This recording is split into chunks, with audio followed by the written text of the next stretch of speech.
ClancyPasta presents Who Visits a Grave on Halloween? Written by C.B. Jones.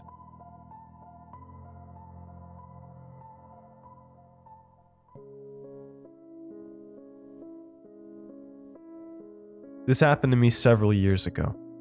At the time, I wrote it down in a notebook.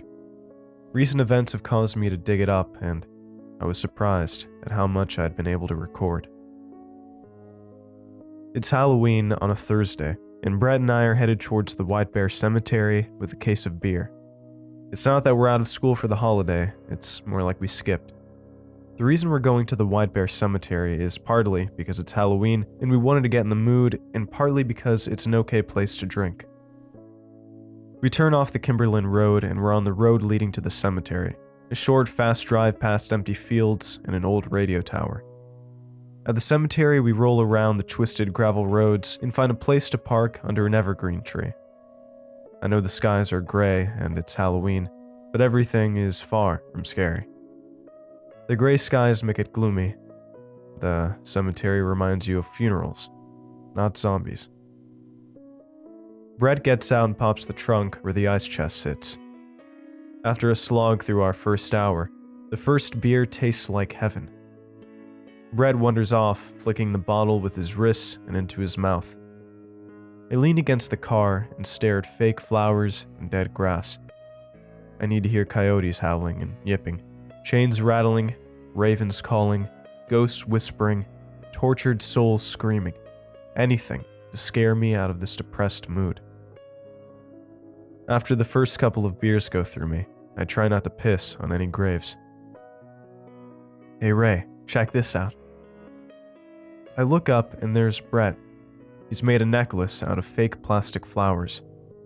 There's a pink carnation behind his ear. Don't do that, I say. Why? Do you think I might disturb the dead? They're fake flowers anyway. No one cares. You can take a sweat bath later. I throw my empty bottle over the chain link fence that surrounds the cemetery. It disappears into the trees. I grab another beer and don't say anything. Then Brett asks me if I believe in ghosts. I tell him no, but that I had seen one before. It was a little bit late, and my sister and I were on Antioch Road coming home. Out in the middle of the road, we saw a lady or a girl. At 70 miles per hour, you can't really tell. I figured she had to be a ghost since she stood out in the middle of the road, didn't flinch or nothing. Either that, or she was some lady strung out on some wild stuff. Crackheads roamed the countryside like a disease, cooking meth in trailers, hanging ice chests full of ingredients from fence posts for discreet pickups. Brett shrugs and gets another beer. Maybe he doesn't believe me, but people seldom do. I know what I saw. I still believe that she was a ghost. He takes off his deathly lei and sets it by the nearest grave. I open up my fourth beer and we drink without talking for a while. Brett wanders around looking at graves, and I hope that he doesn't fuck with any more flowers. Hey, check out this grave. It's facing a different direction than all of the others. I walk to where he's standing, and sure enough, there's a small stone, cheaper and rougher looking than all the others, facing the opposite direction of all of the other headstones. Jeremiah Tillman, 1909 to 1939, he says out loud. Oh yeah, I know about this one. I give Brett the details on what I'd heard about this stone and the body laid to rest. Tell him that it's a black guy who had died and that his family wanted him buried here at the White Bear. The community wouldn't have anything to do with allowing a colored person being buried with all of the other dead white folks, and refused to let him be laid to rest in the cemetery. I don't know if there was a court case or what, but finally the community acquiesced and let old Jeremiah be buried at White Bear.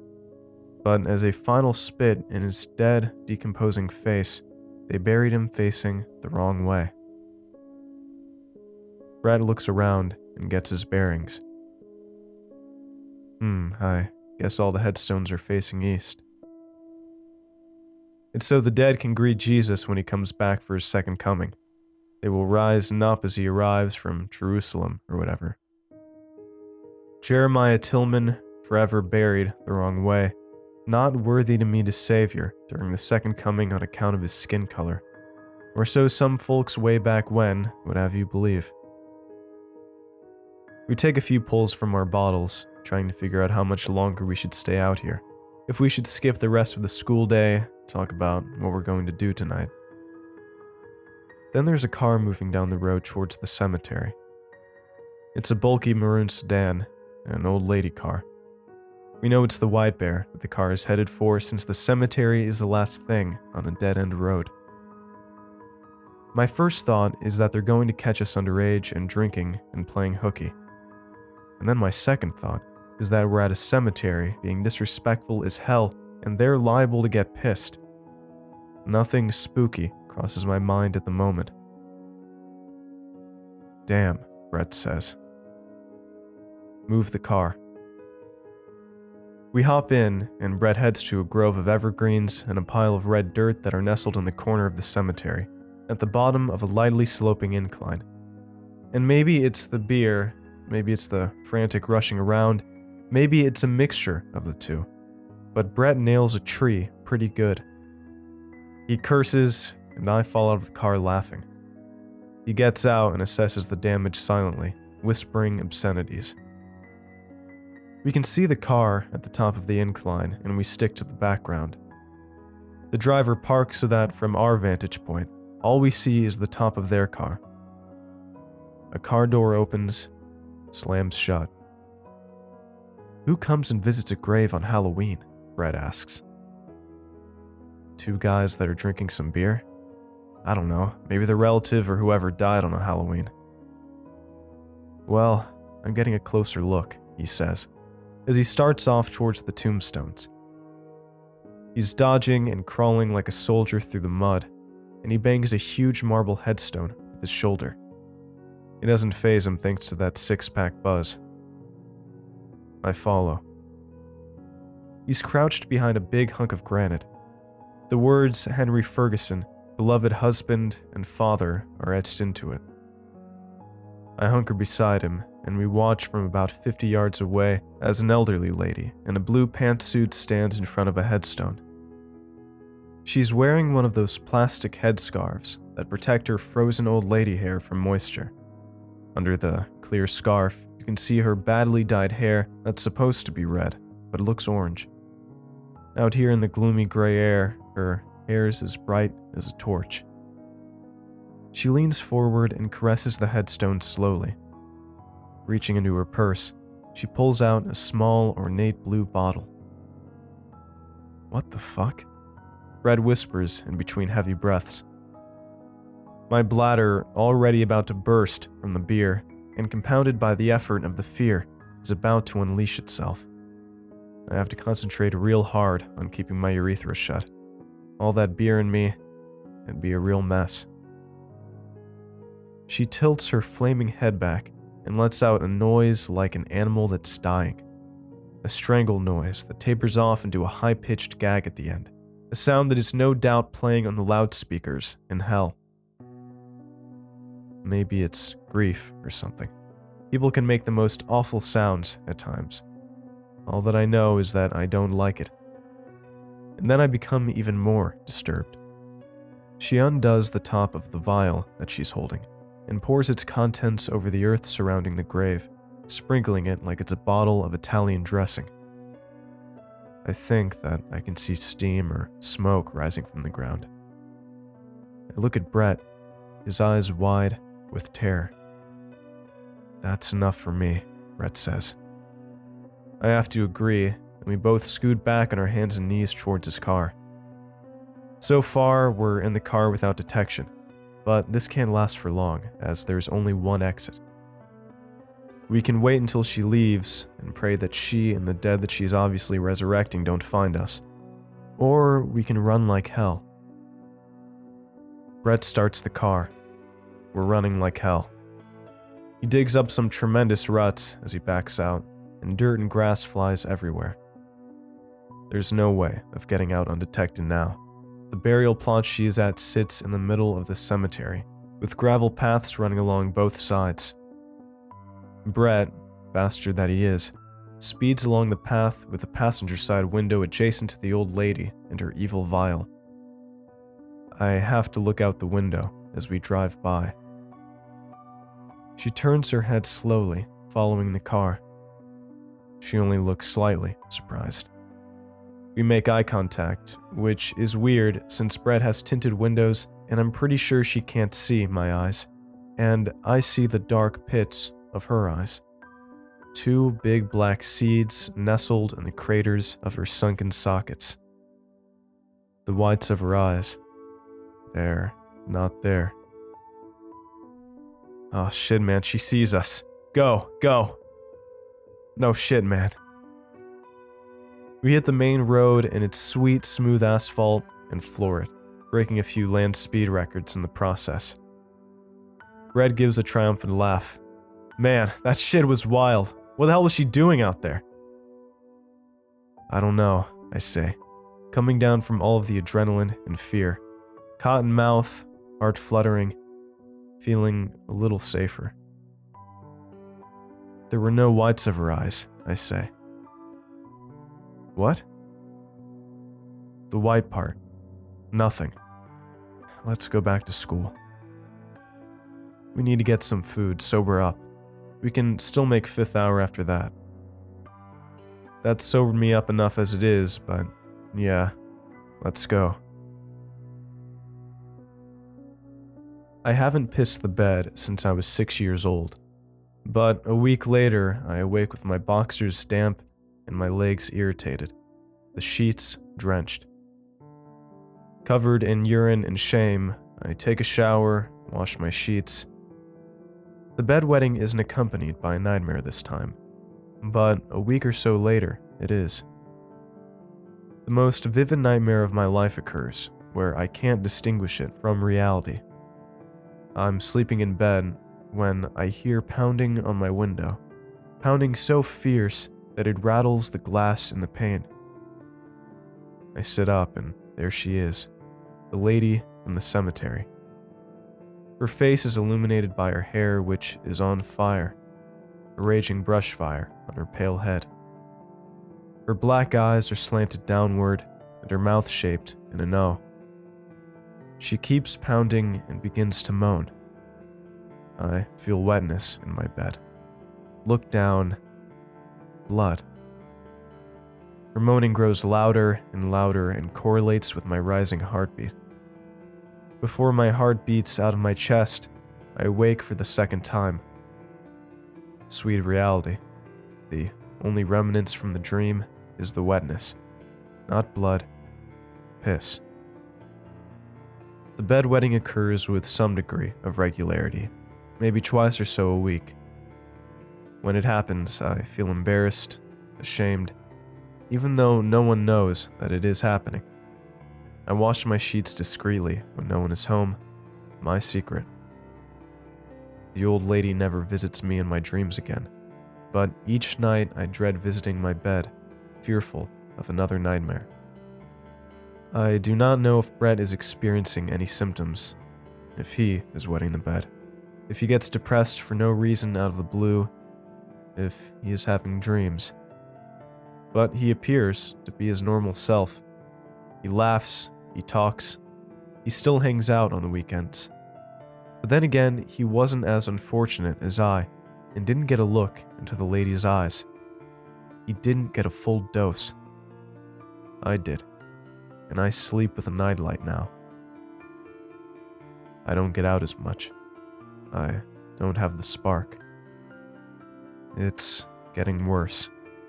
I see her out of the corner of my eyes in the busy halls of the high school. Hair as bright and eye-catching as a clown's rubber nose. When I turn to look, she's gone.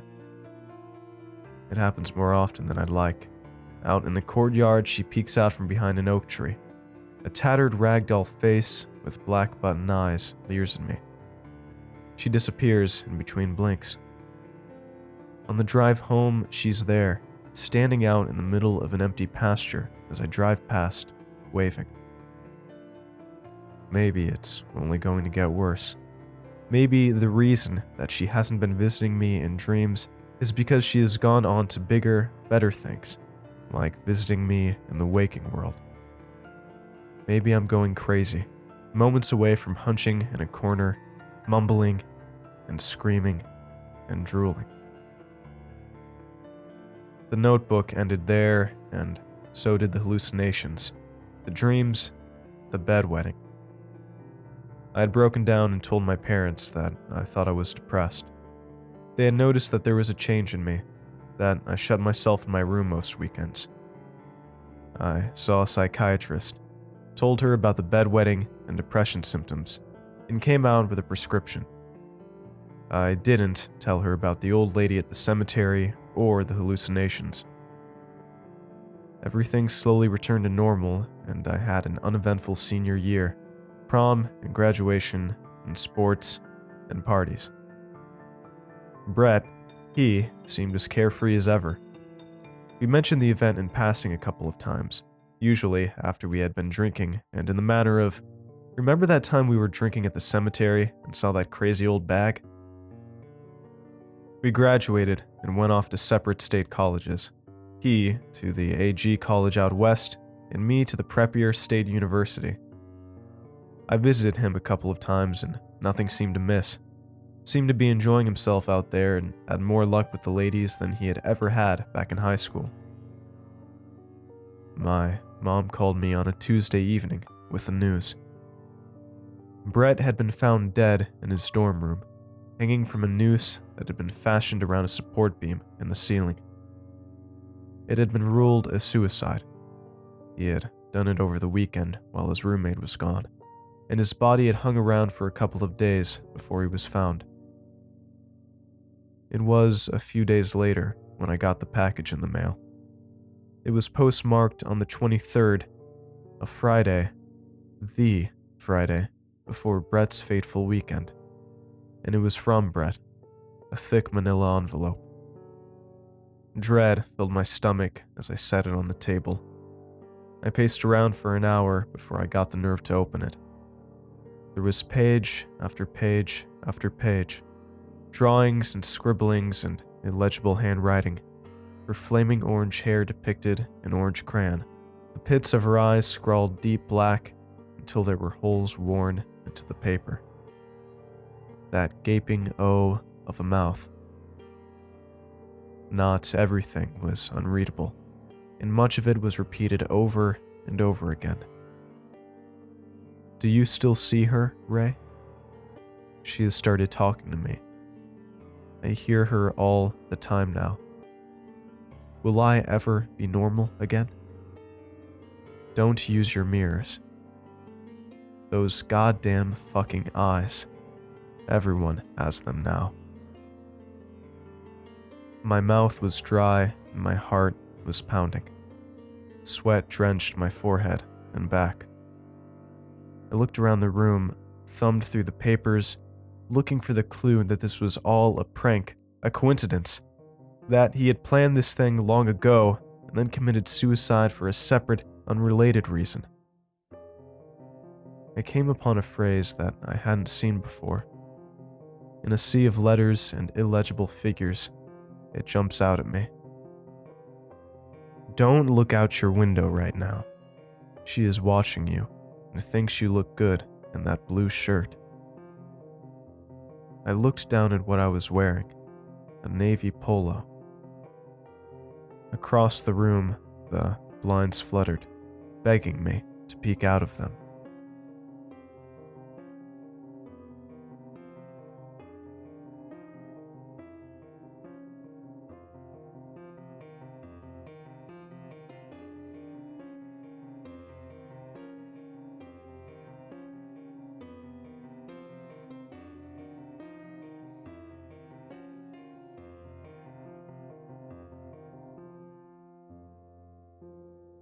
Thanks for watching, and I hope you enjoyed today's video. I want to give a huge thanks to all of my supporters over at Patreon and YouTube memberships. Your support makes these narrations possible, and I appreciate it a ton. If you'd like to join these lovely ghouls, you can head on over to my Patreon at patreon.com/ClancyPasta, or click the join button below to become a member. And if you'd like creepy cool shirts, make sure to head on over and check out my official merch store for some awesome tees, hoodies, stickers, and more. Alright, thank you all for watching, and I hope you have a great night. Cheers.